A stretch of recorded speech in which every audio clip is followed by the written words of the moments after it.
Everybody, welcome back to another episode of the Journey to Legacy podcast. Today, my guest, Mr. David Richards, talk about a change maker, a visionary, someone who is leaving a legacy on this world. David left a luxurious corporate banking job to become a public school teacher. What? That makes so little sense. Yet now what we see almost 30 years later, what he is doing and what he has done for this world, so much, it so cohesively comes into his message about trusting your unconventional path, trusting yourself, following your intuition. He talks about outlining and defining your core values, your mission, and your beliefs, how those are more important than actual systems or how-tos. This is an unbelievable episode. Thank you for being here. Thank you for listening. Without further ado, check out this interview, this episode right here with Mr. David K. Richards. David, thank you so much for being here. Thanks for the opportunity. It's great to be here with everyone. Yeah, no, my pleasure. Dave, if you don't mind, introduce yourself to all of the listeners.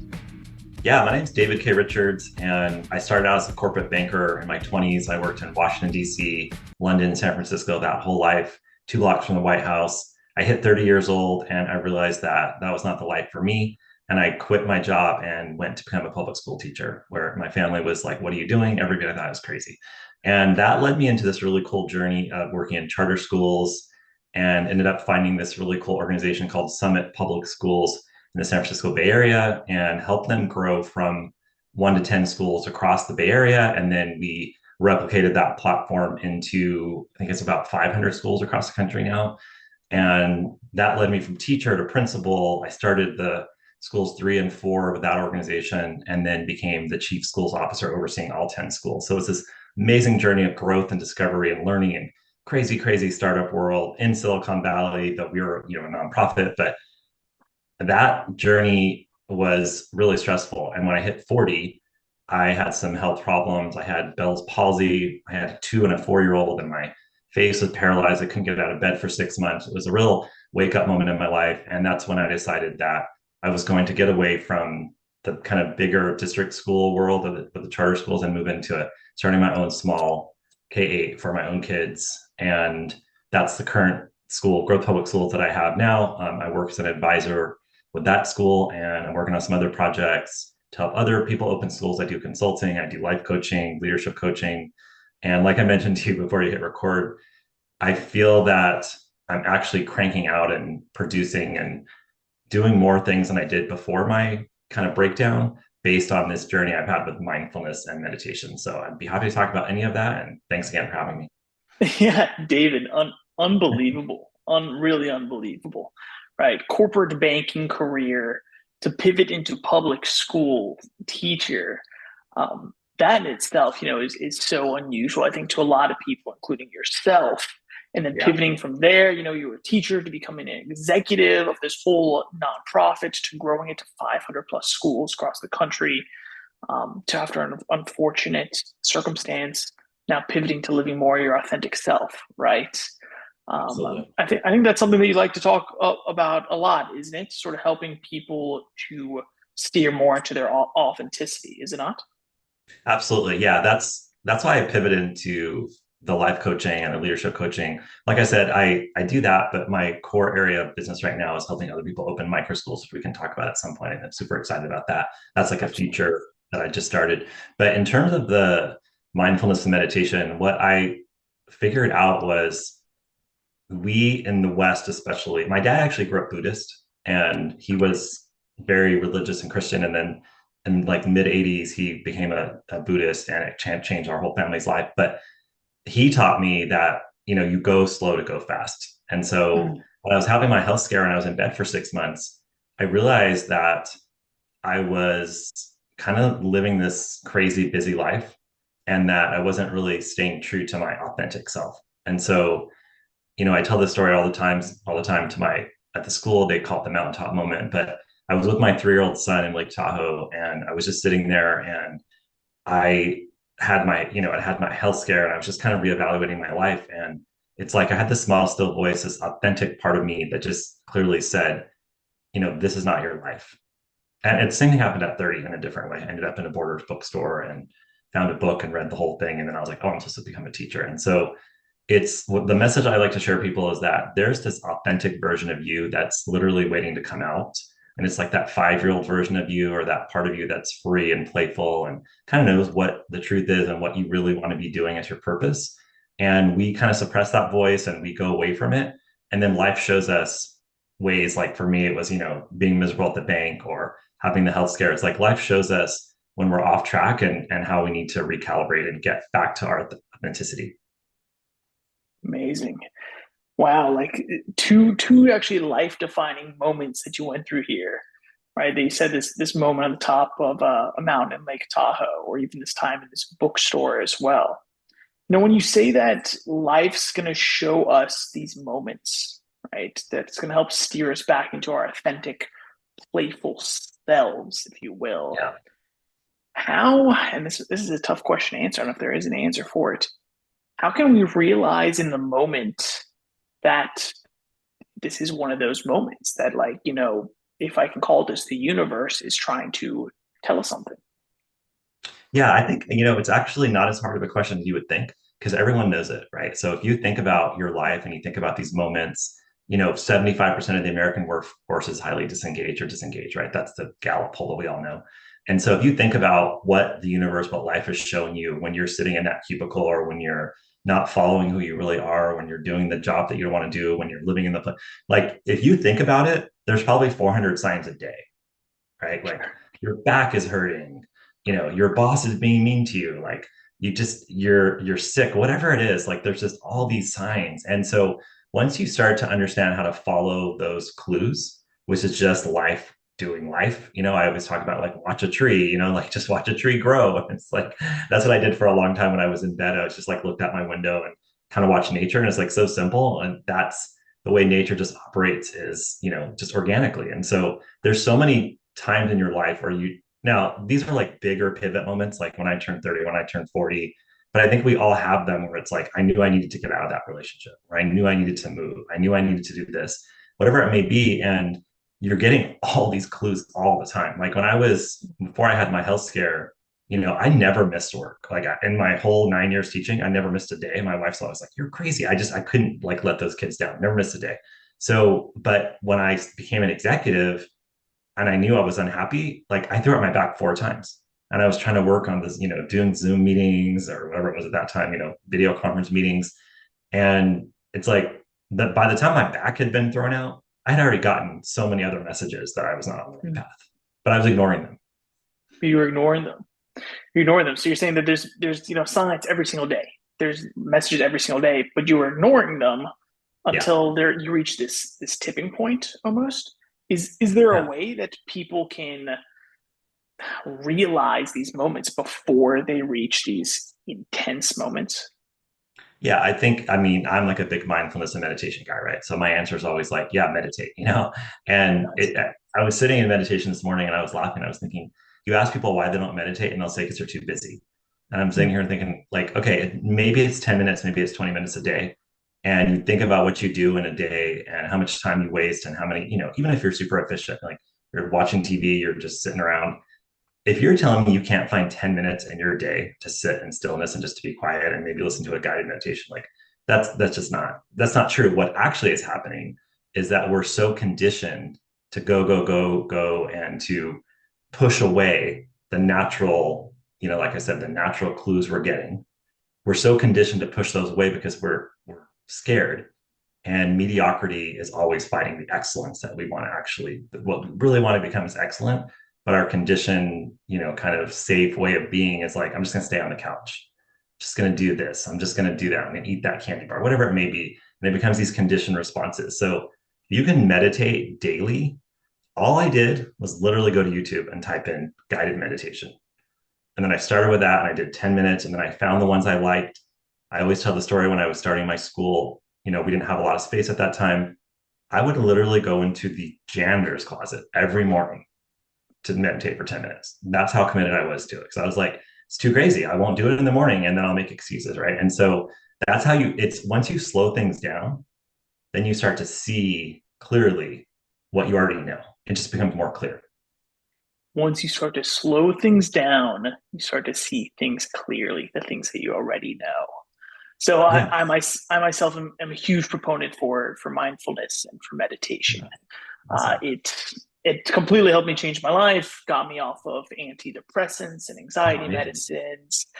And Amazing. so I know you mentioned that your dad shifted to Buddhism, but I don't know if that's the answer to the question of what got you into meditation, right? I myself had the same excuse of I'm too busy, right? Yeah. I don't believe in this thing. Yeah. What shifted your perspective and actually got you to start to take action so seriously that you were escaping to the janitor's closet every day? Yeah. Well, it was because of the health scare, right? And that's one reason I want to share this message because we let it go so incredibly far that our whole entire body shuts down before we realize we have to slow down, right? And so for me, it was okay. I literally almost, killed myself. Like my wife was saw the look in my wife's eye. She thought I was having a stroke and taking me to the ER. My kids were like 2 and 4, right? And so the look in her eye was like, I'm losing my husband, and I'm sitting here thinking there's nothing more important in this life right now than my family. And so if I'm willing to kill myself over work, then I can find 20 minutes to meditate, right? So I just said I'm doing it every day. And I remember I was so tired because of part of Bell's palsy. It's kind of like mono, you're exhausted.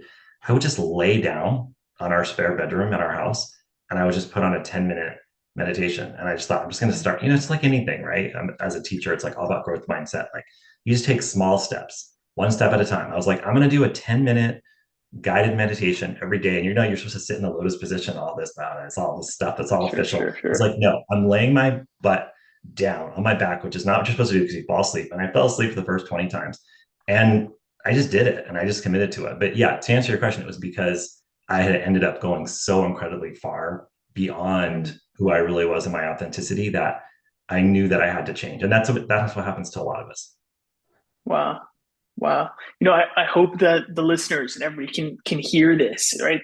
So much of being growth oriented, right, is looking for almost life hacks, if you will, right? Being Yeah. growth oriented is essentially just the mindset and understanding that you can grow, you can change. And let's Yes. learn and change and grow from others, right? Absolutely. Like David, the fact that you had to go through this, right, is so unfortunate. But let's hope that that can help others to not to realize before you reach that destination, what does it hurt Yeah. to try, Exactly. Exactly. right? What Yeah. does it hurt to try? David, I'm curious, right? So a lot of our listeners are pretty big into the business space. Lots of Yeah. entrepreneurs. When you pivoted out of corporate banking, became a public school teacher, and then essentially an executive to help grow these charter schools. Yeah. It sounds like growth happened somewhat quickly. Tell us just a little bit more about sort of that chunk of your journey right there. Yeah.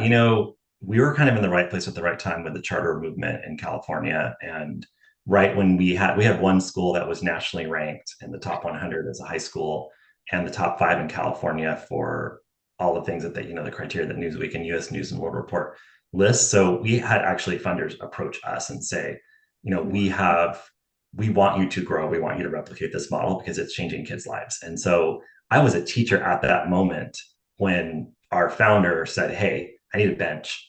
And so it was just one of those like right time, right places. But again, because I followed that truth when everyone said, don't go into education, you got this banking career, you're going to make so much money. But I knew that that was not the path. And so within 3 years of making that decision, I was in this charter school. And within 5 years, I was, poised to help them grow. And so basically it was tough, right? Because we had this flagship model that was like the secret sauce, the culture, all that. And we had to figure out how we were going to make that work. And so we replicated the second school and I helped do that as a teacher leader. And then the schools 3 and 4, this all happened in 4 years. We went from 1 to 10 schools, I think about 4 or 5 years. And so then I helped them replicate 2 schools in East San Jose. So it was the first time we'd gone into an urban area, which was more, high poverty, low income, a lot of gang issues.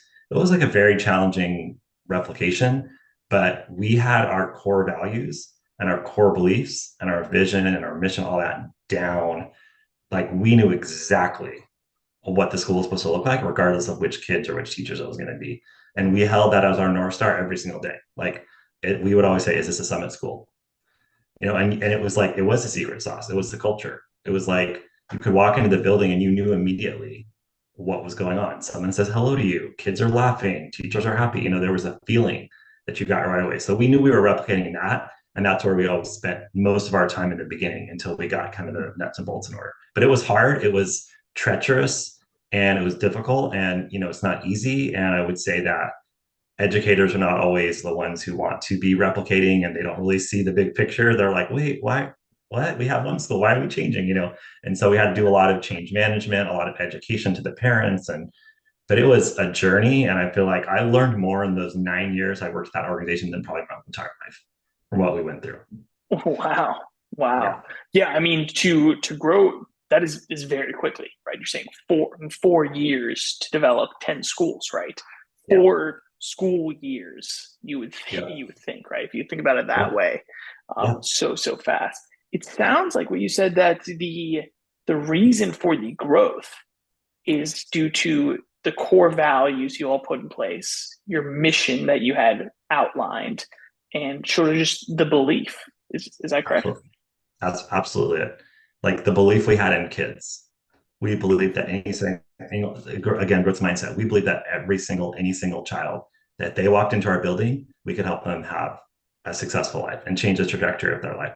And that was the belief that we had. Like every single adult in the building had to have that. And if you didn't, you didn't stay. There was no, you get to stay because you're a teacher, any of that. Like, no, if you don't believe that, you don't stay around here. So that right there was like, that's what always helped us be successful. And it's hard to replicate that, right? Because it's not a system or a structure. It's a way of being, it's a way of doing. But we figured it out.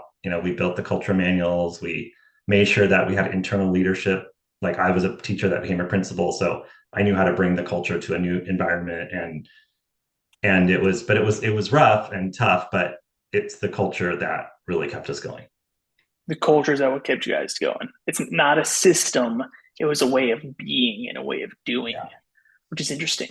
How can, I mean, do you think that people that are listening, other entrepreneurs, you could even relate it to your current company if you want to, Yeah. Yeah. is that something that we need to be focusing more on versus, I think everybody in like the internet screams, oh, do this system, here's this process, but not enough screaming about values, missions, beliefs. Yeah, I mean, I have right back there like the culture code and all the books about culture and all that. And I absolutely believe this. And I am starting a company right now to build a network of micro schools across the world called Changemaker Schools. And as I'm going to do the pitch deck, I'm like, look, we can talk about the curriculum, all of that. Like that's super important. And I know I'll find a lot of smart people that'll help with that. But these values and these beliefs, they will not change. With my current school that I started 10 years ago, it's the exact same values I wrote down 10 years ago. And so I feel like that's whatever you're doing, whatever kind of entrepreneur you're doing, from like a small business to something, maybe larger in scale. If you can get really, really clear on those values, and at the end of the day, especially if you're an entrepreneur, those values are a reflection of your why, of your beliefs, who you really are. And, I walk into my school and I realize that's a reflection of the best version of me because I wrote down those values. I got clear on them. And don't get me wrong. I mean, the systems and the structures are incredibly important. But I told my team in the first 2 years when I started my last school, I said, look, our curriculum is not going to be great and your teaching might not even be great. But if the end of year two, there's like a defined culture that people understand, then we're good. And once we get to year three, then we can start worrying about that. And to the point where I'm like, why did I say that? Because sometimes people will be like, well, we don't care about curriculum, right? I'm like, well, yeah, you do. I'm just saying, like, if you had to prioritize one or the other, like, make sure your culture is, the most important thing. Yeah. I mean, how did the teachers take that, or how did you convince them that that was the path? Because especially teachers, they're curriculum, curriculum, Yeah. curriculum, curriculum, and you're telling them something opposite. Yeah, they are, but they also want to teach kids and they want kids to learn and grow. And so they got into teaching because they love kids, right? And they love seeing people learn. Everyone talks, you ask a teacher what do they love, it's like that moment when the kid gets it. That's not a curriculum, that's culture, right? And so, and the other piece is, when you're building something, I always start with like a vision that's inspiring. Mm. And so people, that whole the field of dreams, if you build it, they will come. People will come. And I literally signed a lease on a 54,000 square foot building with zero teachers, zero students. And I'm like, I don't know why this owner just gave me this building because I have no track record. I mean, I had a good track record from my previous organization. So that was what I led with. But I didn't have any actual like financials or student. Like there is no business for him with him giving me that building and signing this multi-million dollar, 15-year lease. But he did it because the vision that I had and the belief that I had. And people would ask me, what's your plan B? And I was like, there is no plan B. This school's opening. And they're like, well, 1 out of 10 entrepreneurs actually do what they're going to say. I'm like, well, you're looking at the one. So let's not waste any time talking about plan B because there is no plan B. It will open. And that conviction and that belief, because it comes from within, it came from within me. It was a mountaintop moment with my son. So that you're not wavering when you know the truth. You're not like, well, I'm not sure about this one. And the best investors, the best people that are interviewing you, they will sense any kind of baloney, bull crap. They're going to sense it. So if you're clear and you believe in it, your values are clear. People will follow you, and people will do things they never thought they were going to do. Like teachers aren't going to care about curriculum because they follow and believe in the values that you set forth. Wow. I love that so much. That you mentioned that starting with an inspiring vision, right? The build and they will come, field of dreams, right?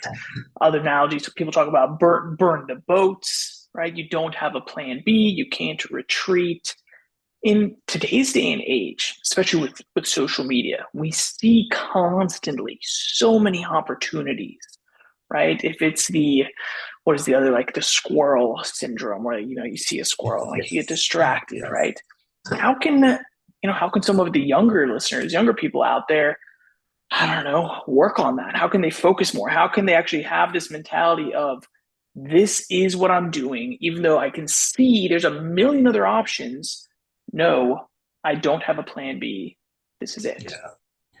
Well, the clear answer, and then the more nuanced answer. The clear answer is slow down and be patient, right? Because you actually do know what the idea is. I was doing sharing my pitch deck yesterday with my advisory team. And I'm like, I've had 14 ideas in the last year. And I've even like talked to people and, shop them around. And then I'm like, but this is the idea.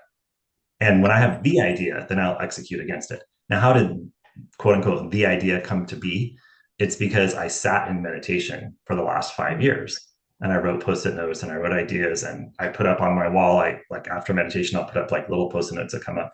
And I just started seeing, it was like, oh, teach people about, mindfulness meditation and do life coaching. And it was like, start more schools. And it was like, oh, and create a high school with my current school. And there were like all these kind of floating pieces. And then one day I was like, oh, it's putting it all together. And I could see how all the pieces fit.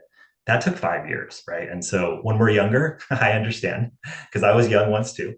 Then we want everything to happen in 1 year. We want everything to happen in 1 week. We all think overnight success is true. We know that's not actually true. Every person you talk to that's successful is like, it took me 5, 10, 15 years to build that, or it was my fourth, fifth, sixth one that was successful.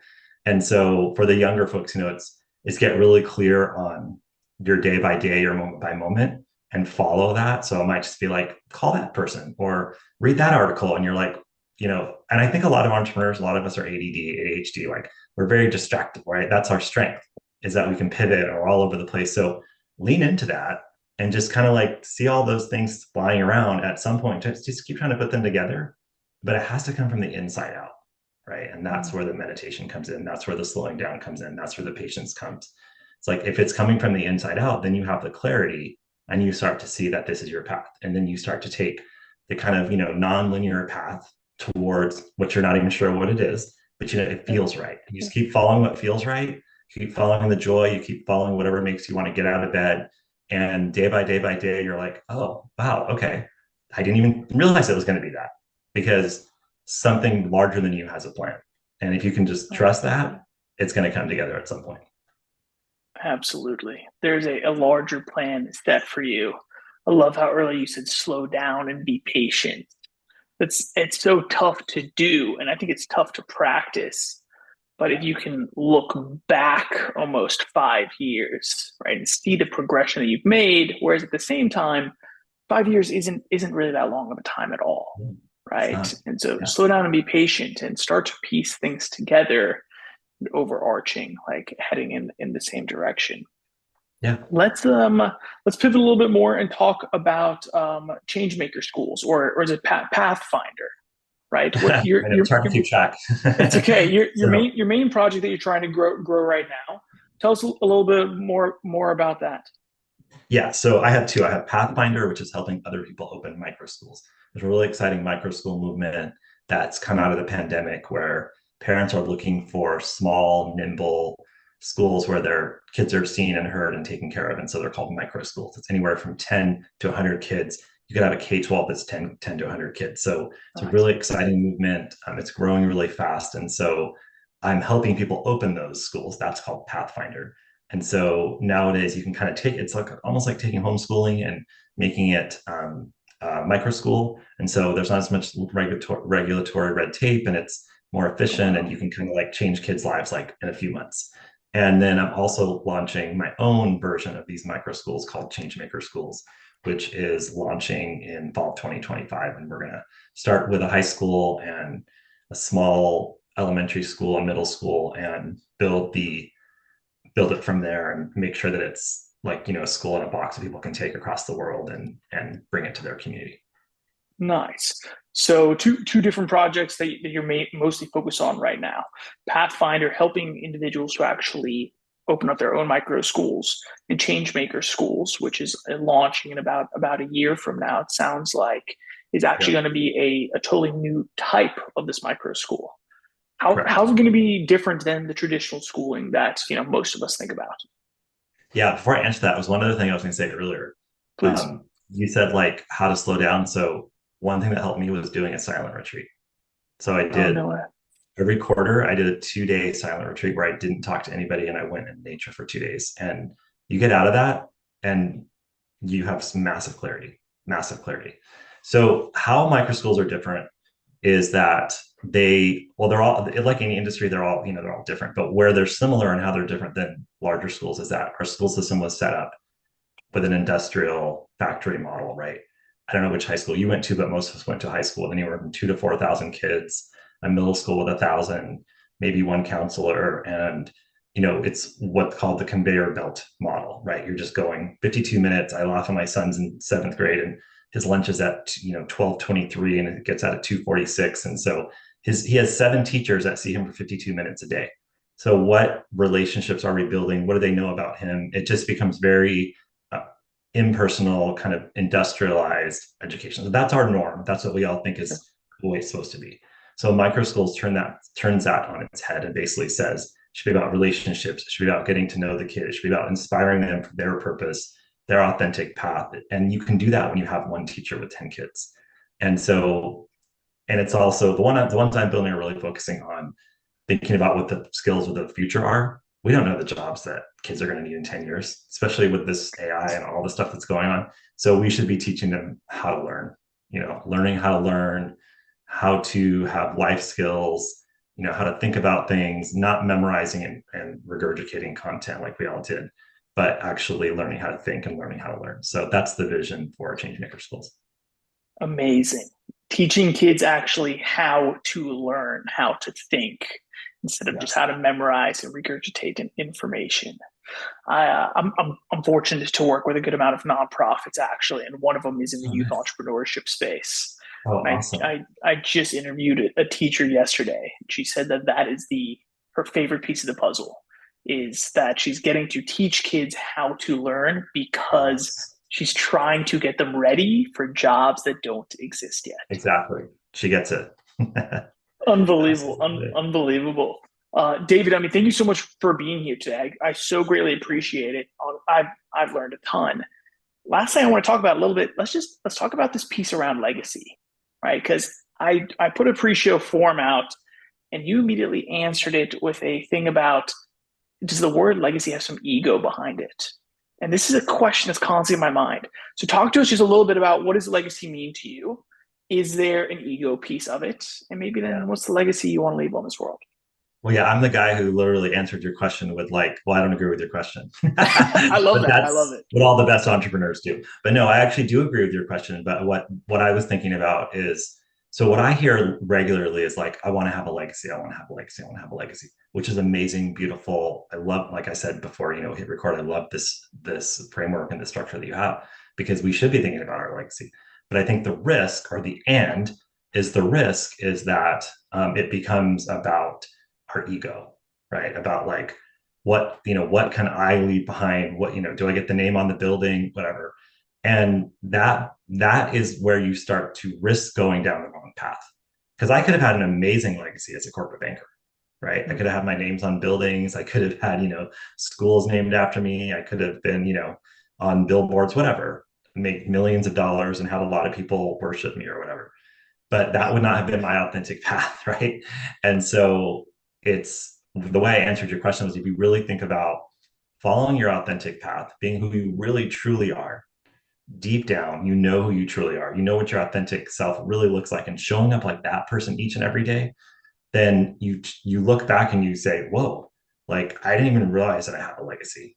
I didn't plan to have a legacy to have 500 schools. I think it's something like 100,000 students, to impact 100,000 students with this school that I was working at. I was focusing on changing the kid's life in front of me. And that's what got me out of bed every day, is like talking with that kid, knowing that he's come from a difficult background and now he has opportunity. That's what kept me going, not thinking about like, how am I going to be the most important person in this room? And so that's why I wanted to just kind of like reframe the legacy around, your legacy will be born because you have a legacy coming into this world, right? There's some sort of legacy that wants to come through you. It's a matter of how are you going to bring it to fruition. And so if it comes from the ego, it's going to be one thing and it could be great, but it's not going to be authentic. If it comes from your deepest purpose, you're going to have legacies everywhere. It's going to be amazing. Amazing. Live your authentic self, right? Your deepest purpose. That's going to automatically leave a legacy, right? You're going to look back and see all these footprints that you've left, all the lives that you've changed. Absolutely. David, I've interviewed 100 millionaires. They give me almost the same type of answer, where the legacy that they're not looking to live, where so many people think about is, oh, I want my name on a building. Oh, I want to be talked about all the time. No, it's an amazing thing to hear all the time, that the legacy people want to leave is truly impacting and helping others.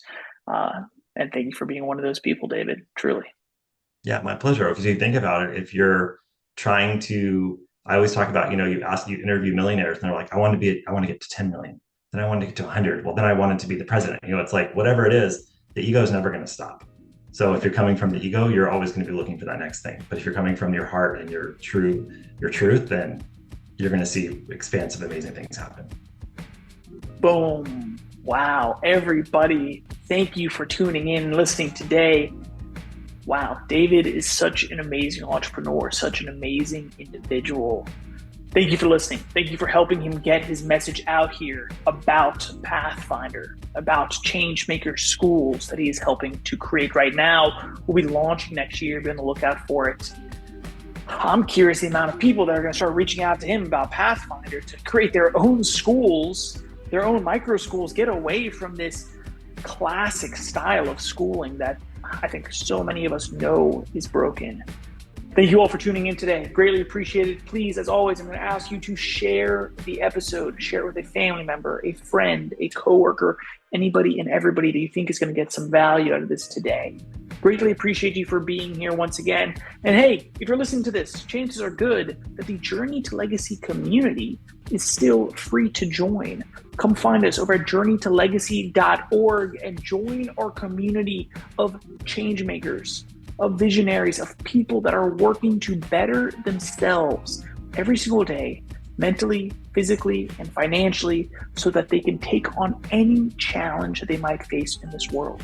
Come join the community of like-minded individuals, all supporting each other to grow and helping to grow the world at the same time. Head on over to journeytolegacy.org. Until next time, everybody, thank you for tuning in. My name is Wayne Veldsman, and you've been listening to the Journey to Legacy podcast.